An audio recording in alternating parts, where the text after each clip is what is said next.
En el episodio anterior de El Error. En una situación de riesgo político, pues ¿qué es lo que quiere el inversionista? Irse del país. Por eso estuvieron las reservas drenándose en la forma como se estaban yendo. Los tesobonos los emitió el gobierno federal, pero a corto plazo. Ya no quisieron renovar, es lo que se llama la deuda pública flotante.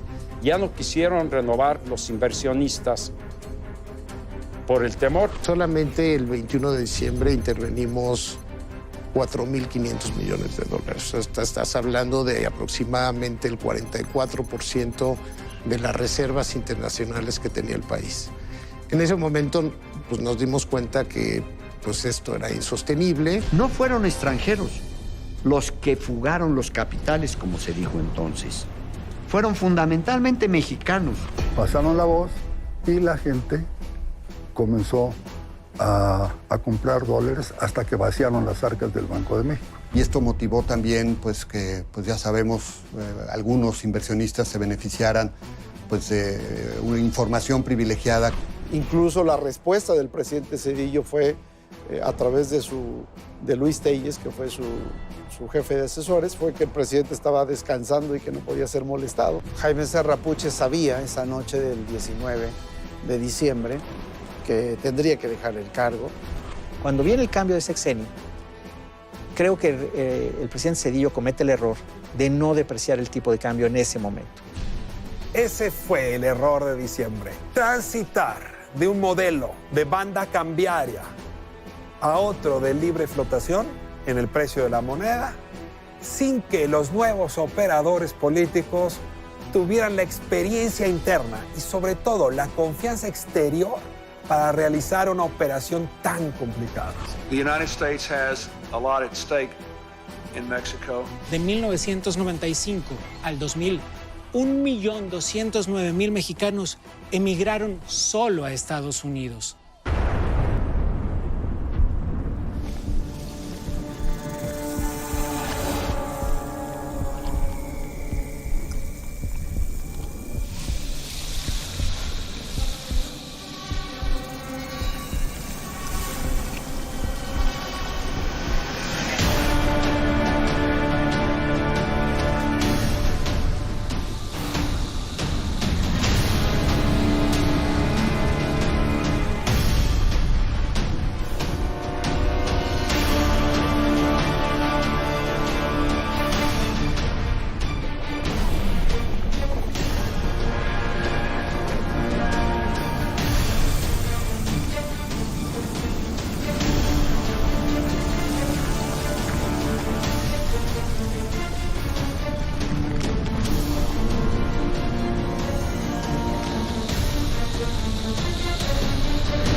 Técnicamente, todo el sistema bancario tronó automáticamente. Estalla, ¿no? Estalla Troya, y ahí es en donde se empieza a politizar mucho el tema del FOBAPROA.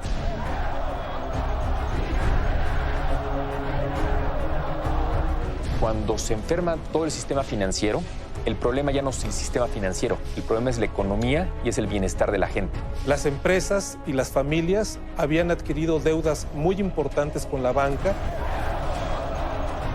El gobierno, para evitar la salida de capitales, empieza a subir las tasas de interés. Evidentemente suben también para aquellos que piden préstamos. Y llega el momento en que la gente no puede pagar. Los bancos estaban en una situación de debilidad.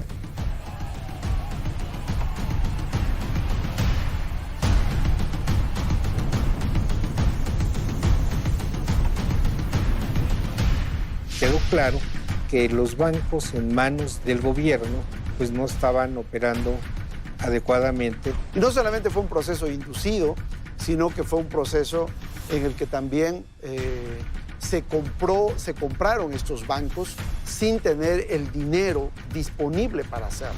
La Constitución obliga, en el caso de ventas de activos del sector público, vendérselos al mejor postor, no al más calificado.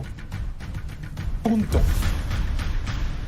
Una parte era capital y una parte, en ocasiones, eran créditos que esa institución u otras les daban para comprar las instituciones. Los bancos que nos entregaron, muchos de ellos tenían carteras no productivas o carteras vencidas muy altas. Se tuvo que implementar el famoso FOBAPROA.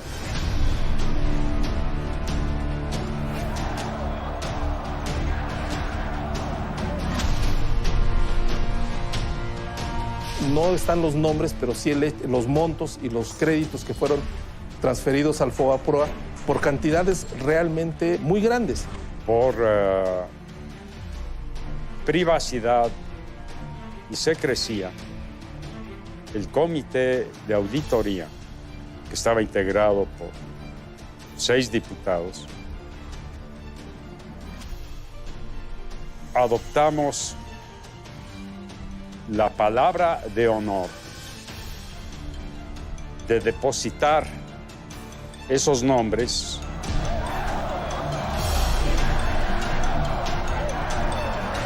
Casualmente le dieron ganas en ese momento de ir al baño.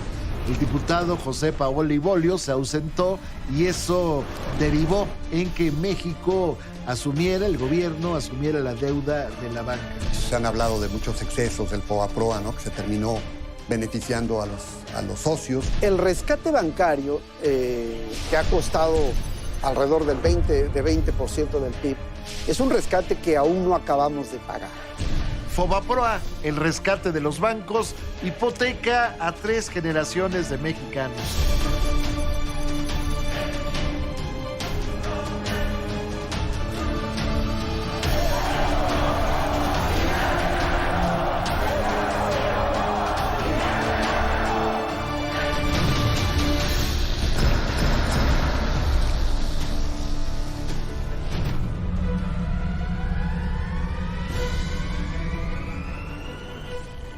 El país estaba financieramente en ruinas. La crisis desatada en diciembre de 1994 se generalizó como reguero de pólvora entre la gente. No había dinero, no había empleos, la economía se paralizó.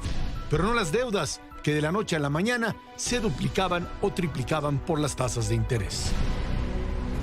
Ya no había manera de sostener ese tipo de cambio con ese nivel de reservas internacionales, porque además tenías una emisión de tesobonos de aproximadamente 29,000 millones de dólares, que si bien pagabas en pesos, lo que los inversionistas hacían, les entregaban sus pesos y se volteaban al mercado cambiario a comprar dólares. En diciembre entonces tenemos 2 bombas que están estallando al mismo tiempo, o más bien que una estalla y es al estallar la bomba macroeconómica, esta de la devaluación del tipo de cambio, se traslada inmediatamente al problema bancario. Las empresas y las familias habían adquirido deudas muy importantes con la banca después de la reprivatización de 1992 y todas esas deudas estaban contratadas en lo que llamamos tasas variables, es decir, tasas que se ajustan a las condiciones del mercado de acuerdo a la inflación y al riesgo de pago. Cuando viene la devaluación de 1994, el gobierno, para evitar la salida de capitales, empieza a subir las tasas de interés. Es decir, para hacer atractivo que el dinero del exterior o el mismo del interior se quedara en el país. Y cuando suben los intereses para aquellos que ahorran, evidentemente suben también para aquellos que piden préstamos. Y llega el momento en que la gente no puede pagar. ¿Por qué cayó la banca al borde de la bancarrota? Porque el ciclo se truncó. Básicamente, el trabajo de un banco es resguardar el dinero de los ahorradores. Reúne el de muchos y lo invierte otorgándolo como crédito a quien lo necesite. El deudor paga una tasa de interés durante todo el tiempo hasta que liquida el préstamo. De esa manera, además de obtener ganancias, el banco puede devolver su dinero a los ahorradores también con un rendimiento. Como las tasas de interés volvieron impagables muchos créditos, había deudores perdiendo su patrimonio y ahorradores en riesgo de no recuperar su capital. Los bancos, desde el momento en que comenzaron a tener esas enormes carteras vencidas porque la gente no las podía pagar, no era que no quisieran, es que no las podía pagar, pues comenzaron a tener necesidad de enormes reservas y prácticamente no tener utilidades. Entonces, eso fue lo que ocasionó que la gente dijera, bueno, ¿cómo voy a invertir en un banco si no me puede producir un rendimiento adecuado? Y ahí es en donde viene entonces la necesidad de pensar en un rescate bancario, que tiene otro tipo de complejidad, pero ahí es en donde se desata la necesidad de rescatar al sistema bancario. Se tuvo que implementar el famoso FOBAPROA, que fue pues un apoyo, digamos, para tratar de sacar adelante a muchos deudores. Si a la gente que le prestas el dinero no te lo paga, pues cuando te tienes que voltear con la gente que te prestó ese dinero, le tienes que pagar. Y si el capital no es suficiente, tienes un problema. Entonces, lo que buscaba el FOBAPROA era hacer una especie de seguro. Es decir, había que rescatar a los ahorradores o a los bancos. ¿En qué consiste el rescate bancario? Bueno, que el gobierno asume como propios los créditos más difíciles, los que tienen menos posibilidades de pago. Pero curiosamente, en alguna ocasión, Jesús Silva Gerso, que había sido secretario de Hacienda, él decía que si el gobierno hubiera colocado una mesa en el Zócalo con una inmensa masa de recursos y le hubiera pagado a cada uno de los señores que tenían dinero en el banco, hubiera sido mejor, le hubiera sido menos dinero al gobierno. Entonces, ¿por qué era tan importante rescatar también a los bancos?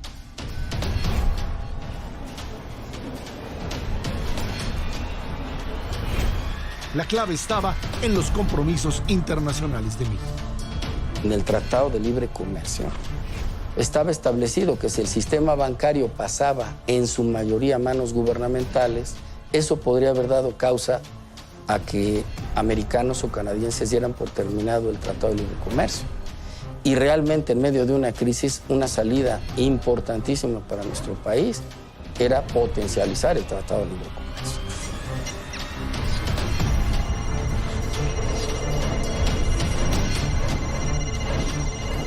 La banca mexicana había sido propiedad del gobierno desde septiembre de 1982.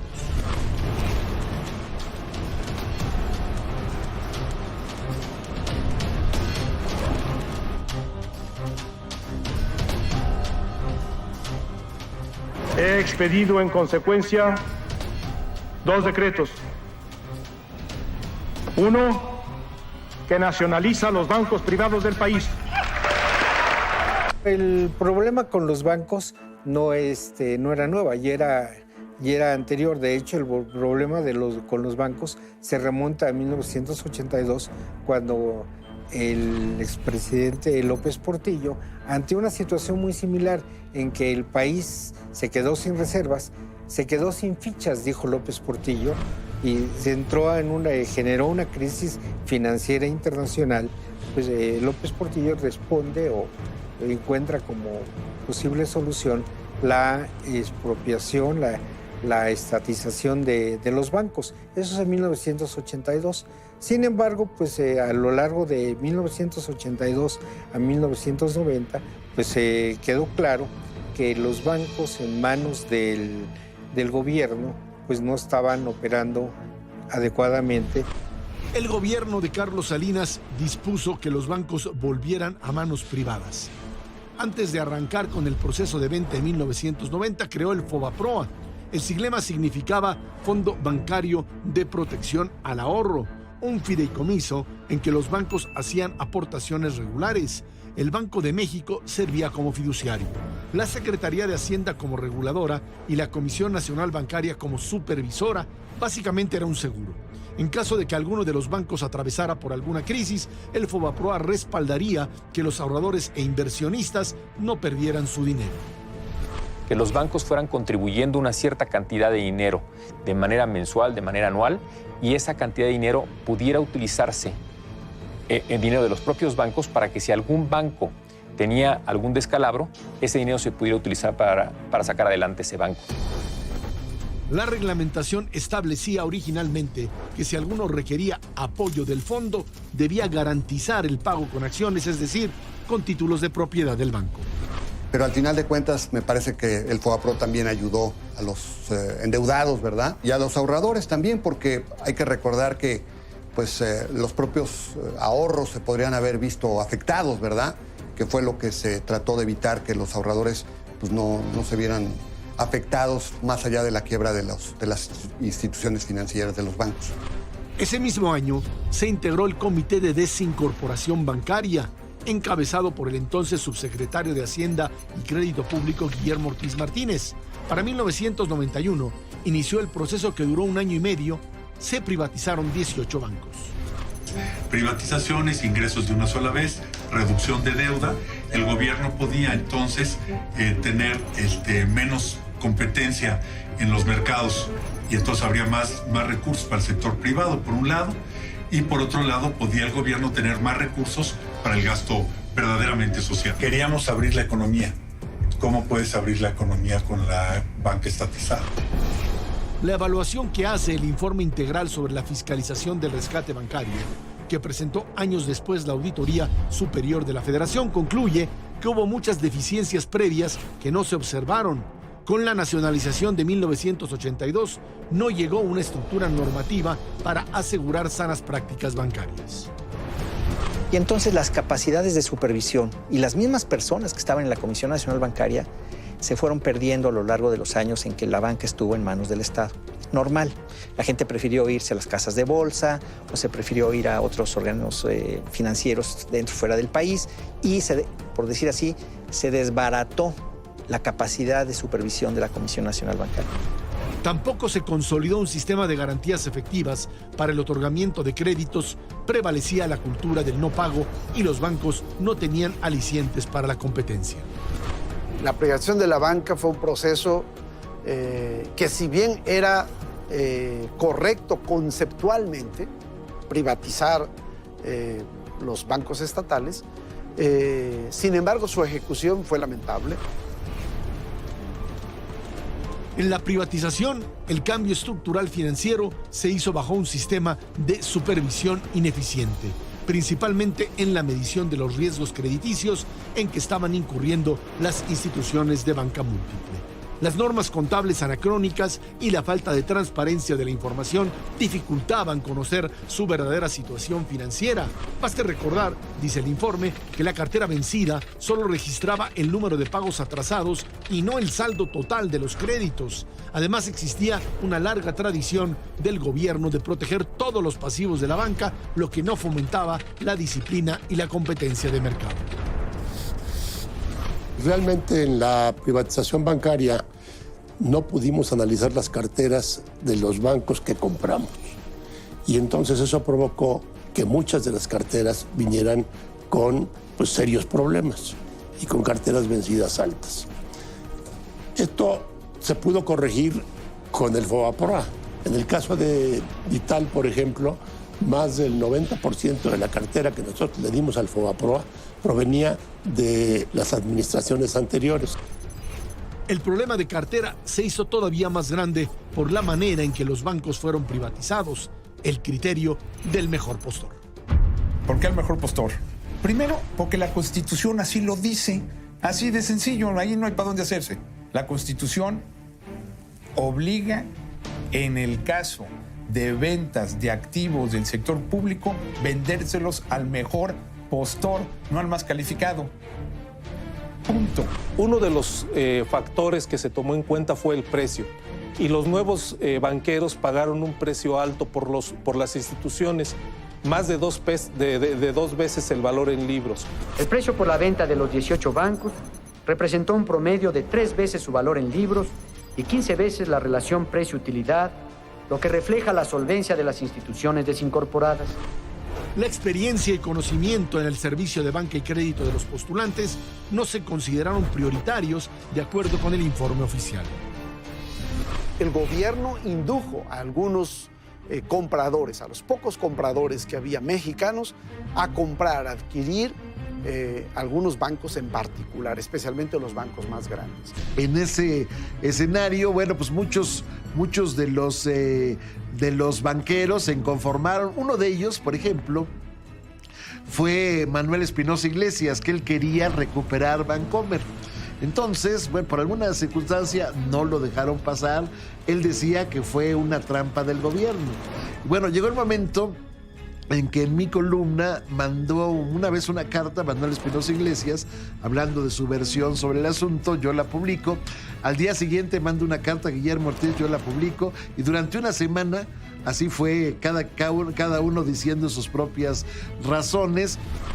Una de las primeras cosas que hice fue pedir una reunión con el presidente Salinas. El presidente me dijo, me da mucho gusto que estés pensando en regresar a la banca, porque tú representas pues a la banca tradicional, pero sí quiero decirte una cosa, puedes optar por cualquier banco menos Banco Nacional. El argumento que en boca del licenciado Salinas, así y lo tengo grabado, es que no era una restauración. Es decir, la expropiación de la banca del 82 no iba a ser ahora restaurada, permitiéndole a los antiguos dueños comprar el banco que habían tenido. De cualquier manera, los grandes montos que se estaban ofreciendo en las subastas hicieron que la mayoría de los banqueros tradicionales se autodescartaran.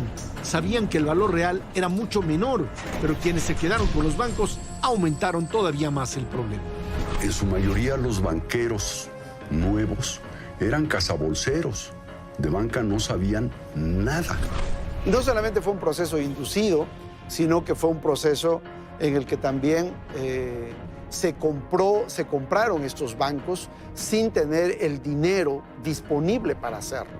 El propio gobierno concedió créditos para comprar los bancos o se hizo de la vista gorda para que los propios bancos comerciales dieran créditos a quienes querían ser accionistas de estos nuevos bancos privatizados.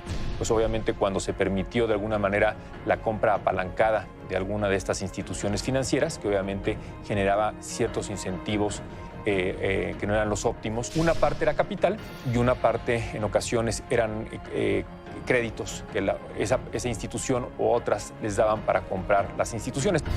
Muchos nuevos dueños no estaban inyectando dinero fresco al sistema financiero. Le debían su banco a su propio banco. A esos se les llamaba créditos relacionados. El problema de eso es que al momento de ser deuda y no ser capital, pues tenías que forzar un poco la maquinaria de los bancos para prestar más y tratar de generar un mejor margen para poder pagar esos créditos.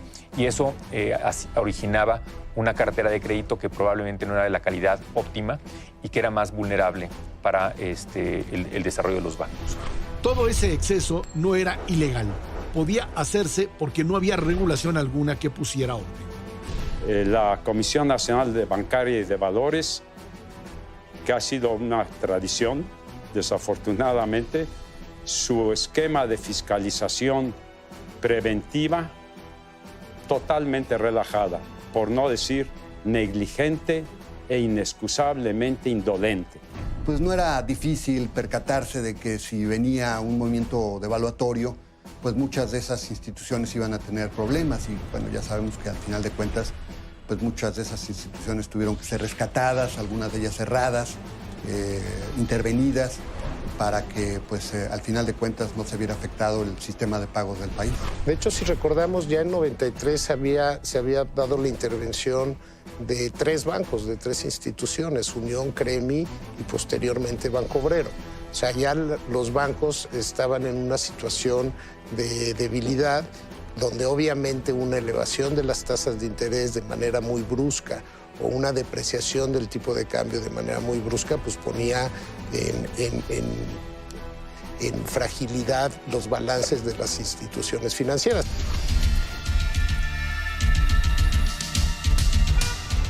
¿Sabe usted cómo se hizo el mayor fraude en la historia de México? Muy fácil. En plena crisis económica del 94-95, los banqueros metieron a la panza del FOBAPROA muchos créditos irregulares e ilegales. El FOBAPROA fue un fraude, eso es indiscutible. Y ahora estamos pagando las consecuencias. Entre préstamos, autopréstamos, créditos amigos, familiares y socios, los banqueros metieron todo cuanto pudieron. ¿Y para qué? Para que le pasaran la factura a los ciudadanos.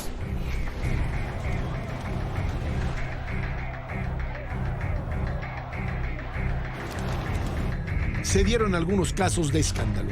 Nuevos propietarios de bancos que prestaron o se autoprestaron sin las garantías mínimas, entre ellos Ángel Isidoro Rodríguez, Jorge Lankenau Rocha y Carlos Cabal Peniche, desfalcaron a las instituciones que habían adquirido y endosaron esos desfalcos al rescate bancario. El caso más emblemático, Carlos Cabal Peniche, 14 juicios. Todos los juicios los salvó. El señor quedó como Blanquita Paloma después de haber sido del país. ¿Pero por qué libró los juicios? No porque el fondo de la resolución haya dicho el señor era inocente, no. Simple y sencillamente porque había errores en los juicios. ¿De qué tamaño? Hay uno monstruoso. El juez dice que en el momento en que la Procuraduría Fiscal de la Federación presenta la querella en contra de Carlos Cabal, por lo menos ese capítulo, bueno, pues el señor procurador no se identificó plenamente. ¿Cuál es la identificación? No una credencial, tenía que haber llevado el nombramiento que le dio el presidente de la República. Como no lo llevó, entonces el proceso está mal y el señor queda libre de ese cargo. De ese tamaño hemos llegado. Al final de cuentas, bueno, pues se han hablado de muchos excesos del FOBAPROA, ¿no? Que se terminó beneficiando a los socios. Pues sí, yo creo que hay muchos casos que se pueden documentar de esa época, de, pues, digamos, decisiones un poco veleidosas, selectivas, de rescate de algunas instituciones y de dejar morir a otras.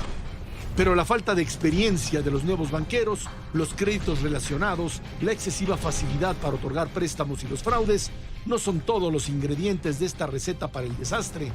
Los bancos ya tenían problemas desde antes de su privatización. Los bancos que nos entregaron, muchos de ellos tenían carteras no productivas o carteras vencidas muy altas. Afortunadamente, y aunque firmamos contratos en los cuales el gobierno o la Secretaría de Hacienda estaría dispuesto a recibir esas carteras, no fue así. Nos tuvimos que tragar los malos créditos y la consecuencia fue que vino el FOBAPROA y en el FOBAPROA, en el caso de nuestro banco, más del 90% de la cartera vencida era de las administraciones anteriores, no de la nuestra. Un banco, sabemos, es la cartera y es el prestigio del banco. Entonces, la calidad de la cartera la determinaba la propia Secretaría de Hacienda y decía, por ejemplo, tal banco tiene tantos millones de pesos en cartera A, o sea, muy buena, otra tanto en B, tanto en C, tanto en D. Y con base en eso se calculaba el valor del banco. Ahora bien, al no poder ver la cartera en detalle, había una cláusula en el contrato que decía que una vez que hubiera un ganador, después podría revisarse la cartera al detalle y entonces hacer los ajustes que fueran necesarios. Esa cláusula fue muy importante, pero sin embargo se honró muy poco. La banca de desarrollo se enfocó en otros mercados. Lo que hace el presidente Carlos Salinas de Gortari es tratar de reforzar el espíritu de cooperación de los bancos. Abre el escenario de Nacional Financiera para lo que sería más que un banco de desarrollo, un banco popular. abre el escenario para que entren, por ejemplo, uniones de crédito, las capitalizaba Nacional Financiera, empresas de factoraje, es decir, me das tus documentos de cobro y yo te doy un préstamo. Todo eso se fue creando, pero a través de la banca de desarrollo, a través de Nacional Financiera. Pero también hubo excesos. A partir de 1991, el crecimiento de la cartera de la banca de desarrollo también se volvió insostenible. Incluso antes de la crisis de 1995, su situación la llevó a una etapa de saneamiento que se extendió por varios años. El Banco Nacional de Comercio Exterior también tenía algunas dificultades. Había créditos también. Hay uno para el World Trade Center de $35 millones que tampoco nunca se pagó. De ahí que el gobierno asumiera prácticamente la totalidad del capital del World Trade Center. Muchas situaciones estaban de ese tipo y entonces, bueno, pues los bancos estaban francamente en una situación difícil. Y en esas circunstancias estalló la crisis. El FOBAPROA era reciente y por lo tanto tenía pocos fondos que además ya habían tenido que usarse. En la segunda mitad de 1994, ese fideicomiso agotó sus recursos para actuar en el rescate de dos bancos, el Banco Unión y Banpaís, que incurrieron en algunas malas prácticas. El FOBAPROA prácticamente no tenía recursos, pero tampoco era un instrumento apropiado para una crisis de esa magnitud. Simplemente el gobierno tomó lo que tenía a la mano.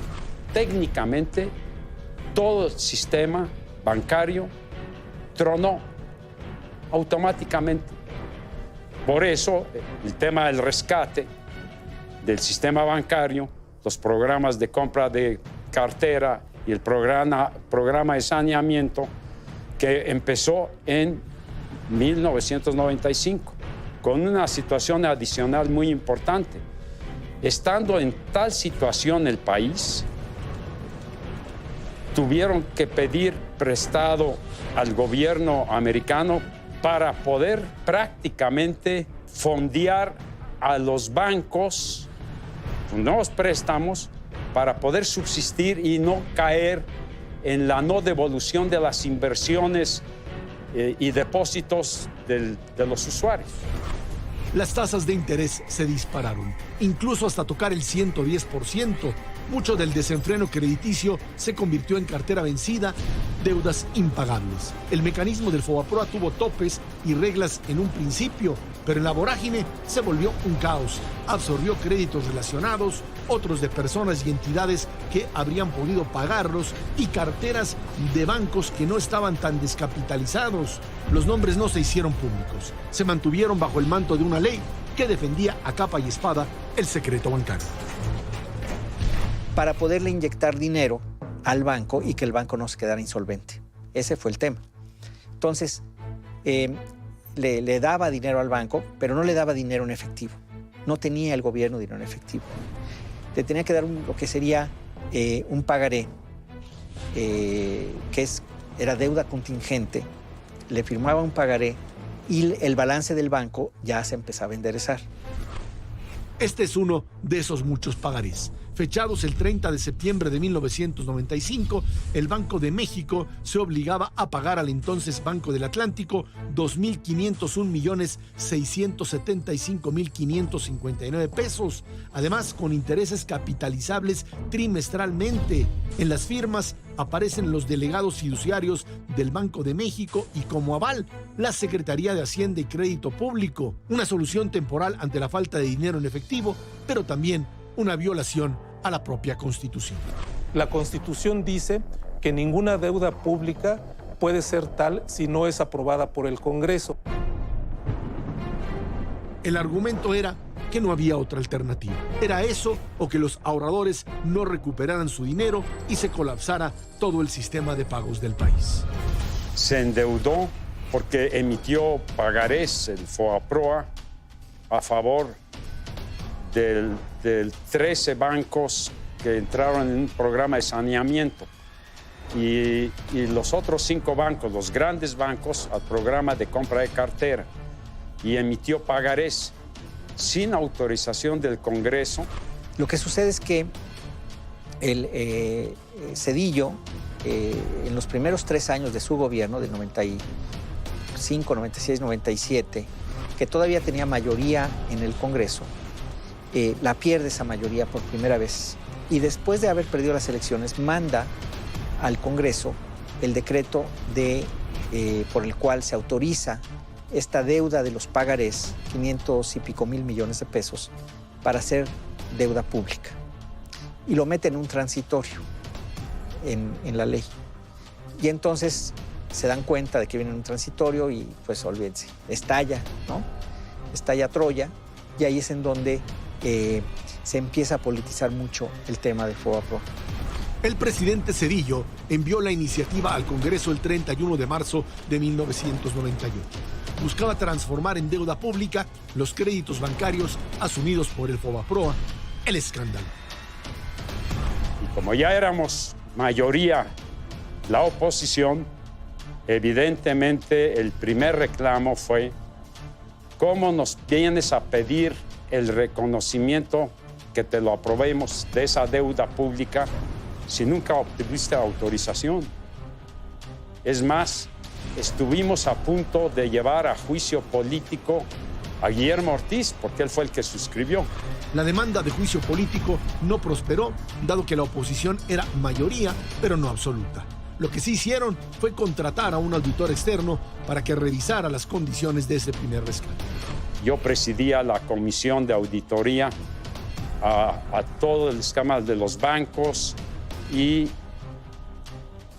de los propios, la cartera de compra, apoyado por la Contaduría Mayor de Hacienda, y contratamos a un auditor externo, McNamee, y finalmente no le reconocimos de esos 455,000 y tantos millones, el equivalente a 25,000 millones de deuda.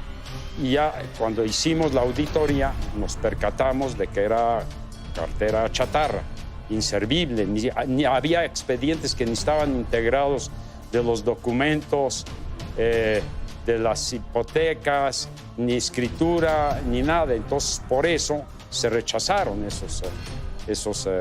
esa cartera. Y ahí, evidentemente, se rechazó de lo que usted quería que reconociéramos esa deuda pública. Pero si había tantos llamados créditos chatarra, ¿por qué solo 25,000 de 455,000 millones no fueron reconocidos? El señor Maki presenta su reporte y dice cuánto hay de créditos de esos que están en la bolsa ahora sí que en la panza de FOBAPROA, cuántos eran créditos reportables, cuántos eran de plano no reportables. Los créditos reportables eran los que no cumplían con las especificaciones y requisitos para ser partes del rescate. Es decir, el banco tenía que cobrarlos o hacerse cargo de esas pérdidas, no pasarlos al FOBAPROA. Pero se toparon con una sorpresa. Esos créditos reportables, la mayoría no eran créditos reportables de los bancos que sobrevivieron, sino eran de los bancos que ya habían muerto. Y entonces, pues ya no había nada que hacer, para empezar. O sea, ahí sí ya caput, ¿no? No había manera de recuperar. Cuando viene la auditoría de McKay, cuyo informe se entrega a la Cámara de Diputados, bueno, ahí se determinan cuáles son las reglas para que se pueda rescatar un banco. Y curiosamente ese informe está mutilado, tiene 2 hojas que se le quitaron. ¿Y qué es lo que decían esas 2 hojas? Bueno, lo que decían era que había 2 bancos, los más grandes en ese momento del país, que lo siguen siendo actualmente, que no reunían las condiciones. Es decir, independientemente de si tenían una cartera vencida pesada o no, lo cierto es que tenían el suficiente capital para poder enfrentar el quebranto.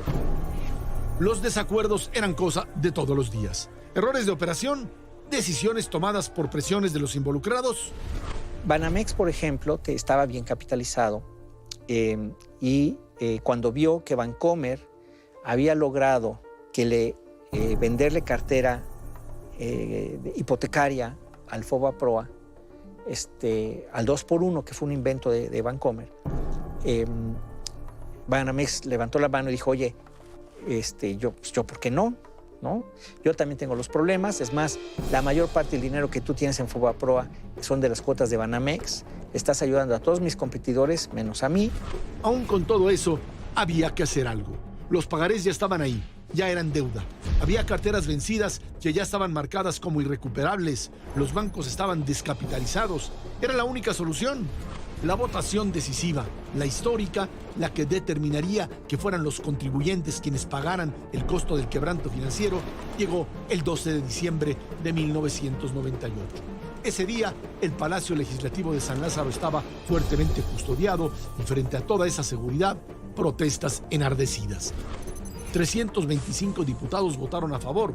Eran del Partido Revolucionario Institucional, Acción Nacional y una independiente. En contra, 159 del Partido de la Revolución Democrática, el del Trabajo, el Ecologista, 11 panistas, 7 priistas y 5 independientes. Eso se leyó como un signo de divisiones importantes entre las fuerzas políticas con mayor peso. Esa votación efectivamente ocurrió.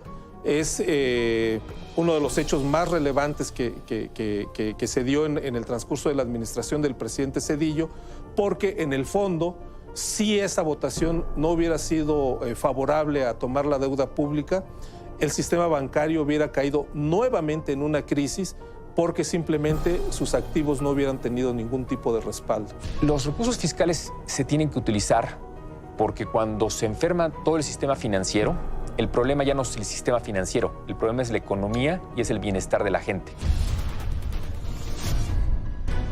Al paso de los meses, el tema no pasó al segundo plano en el Congreso. Siguieron votándose iniciativas. En 1999 sucedió algo hasta entonces muy inusual. El presidente de la Cámara de Diputados era miembro de un partido de oposición, el panista Francisco José Paoli Bolio. El 28 de diciembre, una nueva discusión decidiría una reducción importante al dinero del rescate bancario. La votación fue tan cerrada que el voto decisivo sería justamente el del presidente de la Cámara. Justamente uno de los diputados panistas que podía haber inclinado la balanza, casualmente le dieron ganas en ese momento de ir al baño. El diputado José Paoli Bolio se ausentó y eso derivó en que México el gobierno asumiera la deuda de la banca. Hay que tomar en cuenta que las regulaciones también son aprobadas por el Poder Legislativo.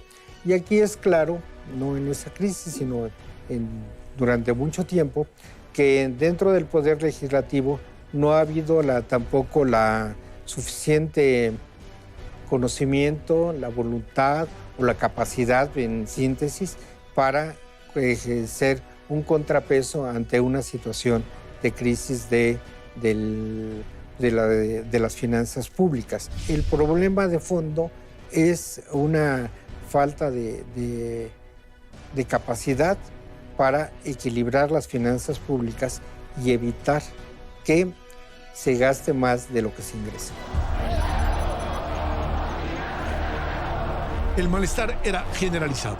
La gente de a pie en las calles sabía que se estaba rescatando al sistema bancario, que eso costaría miles de millones, que sería una deuda que pagarían varias generaciones, pero no sabía de quiénes estaban rescatando. No tenía nombres, no veía rostros. El asunto está en que hay mucha opacidad en eso, ¿no? No hay una información muy clara. El Congreso hizo una auditoría que se encargó a un especialista canadiense llamado Michael Mackey, que cuando la entregó eran puras claves, no había ni un solo nombre, eran claves. No están los nombres, pero sí los montos y los créditos que fueron transferidos al Fobaproa por cantidades realmente muy grandes. No debieron estar ahí.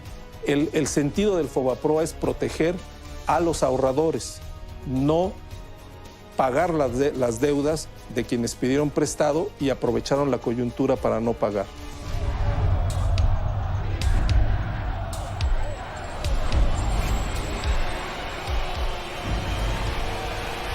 ¿Por qué no se dieron a conocer los nombres? Por ley, el secreto bancario. Por privacidad y secrecía, el comité de auditoría, que estaba integrado por 6 diputados, adoptamos la palabra de honor de depositar esos nombres y yo no revelé esos nombres. Incluso hasta tuvo problema el presidente Fox en su campaña de que yo le di, digamos, el sobre cerrado donde venían los nombres, pero no le di la clave. El FOBAPROA, a mí me parece que es indispensable que el FOBAPROA se aclare. Por esto, de nuestra parte, hemos decidido, los diputados de Acción Nacional y los diputados del Verde Ecologista, el traer aquí para que frente a toda la nación entreguemos aquí a Ricardo Rocha, para que si se juntan los otros 3 números clave para entrar a las listas del FOBAPROA, se pueda realizar. Estas 2 llaves de entrada al FOBAPROA no se las entrego a Cuauhtémoc porque no se las vaya a pasar a Francisco y después se nos pierdan en el camino. Perdón. Entonces las voy a poner aquí en depósito contigo. Son las claves para entrar a las listas del FOBAPROA. Y cuando él en el primer debate lo dice y lo anuncia, pues finalmente pues no había la clave. Y al día siguiente el que recibió el reproche fui yo. Días después, el entonces diputado del PRD, Alfonso Ramírez Cuellar, dio a conocer listas y datos parciales. Lo mismo hacían otros miembros del partido cuando salía el tema en la discusión política. Andrés Manuel López Obrador le estuvo sacando mucha taja política, sacaba, pues digamos, datos aislados, y que cuando se ven aislados uno podría decir, bueno, por ejemplo, ¿por qué a Juan, a tal empresa o a tal banco le compras este activo en 50 cuando el mercado lo hubiera pagado por 20? Pues es que es justamente, si no le doy 50, pues ¿de qué lo estoy ayudando? O sea, si se trata de darle exactamente lo que le da el mercado, pues mejor que se lo dé el mercado. No sé si me explico. Si no, pues no es apoyo, no es rescate. El costo de la crisis fue alto para las empresas, las familias y las personas. Mucho de él seguiremos pagando por muchos años. En total, 1.326.000 millones de pesos, el 18.04% del tamaño de toda la economía mexicana. De todo ese dinero, el 94.1%, 1.248.000 millones, salen de los impuestos que pagamos todos los mexicanos. Quizás por eso, en un momento dado, la gente pues, tuvo mayor irritación, porque el dinero arriesgado era mucho y muchísimo dinero. Era una parte importantísima del presupuesto para 20, 30 años hacia adelante. Cuando hablamos actualmente de que el presupuesto está muy atado, de que no hay margen de maniobra del gobierno, es justamente por ese tipo de cosas. Una de ellas es el FOBAPROA. El propio Congreso lo reconoce. Este documento del Senado de la República es una evaluación de la política económica de esos años. Analiza su repercusión en la banca, la deuda pública y el bajo desarrollo del país. Aprobar la solicitud sedillista implicaba asumir como deuda pública directa del gobierno mexicano los fondos que se habían desviado de los recursos públicos para el rescate de los bancos privados y olvidarse de investigar las operaciones del FOBAPROA. El rescate bancario, que ha costado alrededor del 20% del PIB, es un rescate que aún no acabamos de pagar. Es decir, desde 1995 a la fecha, todavía estamos pagando este rescate bancario. Cada año destinamos en el presupuesto más o menos entre 20 y 30 mil millones de pesos a pagar intereses de ese rescate. ¿Qué implica para los mexicanos? Bueno, implica menos crecimiento, implica menos empleos, implica salarios reales que crecen a una menor velocidad.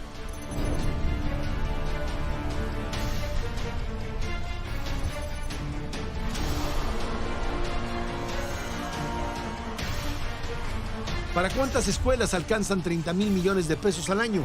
¿Para cuántas carreteras? ¿Para el desarrollo social en cuántas comunidades? De los bancos que tuvieron problemas en esa crisis, 6 fueron intervenidos gerencialmente por irregularidades detectadas en su operación, ya sea por administración deficiente o por acciones fraudulentas. Todas fueron saneadas y vendidas a otros bancos, o bien liquidadas, vendiendo únicamente su red de sucursales. Otros 9 bancos fueron saneados para que continuaran en operación e hicieran frente a sus obligaciones garantizadas. Al final, la mayoría de las instituciones bancarias mexicanas quedaron en manos de nuevos propietarios, en su mayoría grupos financieros extranjeros.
El error. Ficción, miedo, debacle.